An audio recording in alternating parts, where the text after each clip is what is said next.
action. Hey everybody, this is Nicholas Rogers, and I'm going to talk to you today about the Shield Arms Gen 2 S15 Magazine for the GLOCK 43X and the GLOCK 48. Now, a lot of people have conflicting views on the Shield Arms magazine, saying, oh, they're not reliable, I would never use this for a self-defense magazine. Well, that might be true with the Gen 1s, because there were some issues with extended use of the Gen 1s and, dropping these out in like a tactical situation and them hitting the ground, and then next thing you know, the base plate comes off and the spring shoots out and the magazine is rendered useless. That was with the Gen 1s. These are the Gen 2s. The Gen 2s have a much thicker base plate and have been re-engineered to be more rugged and provide more of a reliable magazine in a self-defense situation. I have shot thousands of rounds through my GLOCK 43X, and I haven't had any issues with the Shield Arms S15 Gen 2 mags. In actuality, I've actually had better reliability with these mags than I have with the GLOCK OEM polymer mags. You might disagree with that, but that's just been the case with my experience with my 43X. You can go back. I have 4 other videos about the GLOCK 43X, and you can see when I was running the polymer mags, I had more issues with a failure to feed than I have with these Shield Arms Gen 2 S15s. Now, a couple of things to note. If you are going to run the Gen 2 or even the Gen 1 Shield Arms S15 mags, these are metal.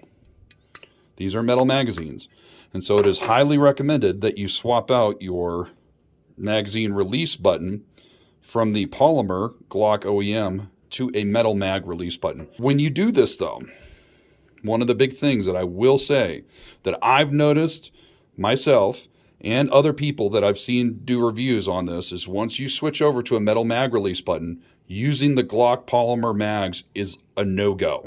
It does not work well at all. Okay, does not work well at all. I put the polymer mag in and I could not get it out. I had to use like channel locks to pull it out. So just be aware of that.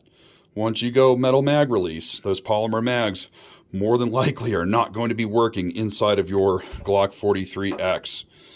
But it is a necessity for these metal mags. Now, once you put this in here, man, that has like very, very, very little play. They go in nicely. Now, I do say they go in nicely, and that is when there is no ammunition in the magazine, right? Once you start, and I'm going to put a loaded mag in, but I'm going to do good trigger safety. Once you start putting, we have a hot round in there, just be aware of that. I'm going to put another round in. So I have 15 rounds in this mag, okay? You can see 15, and I have 1 in the chamber. It is difficult to load that. Just be aware.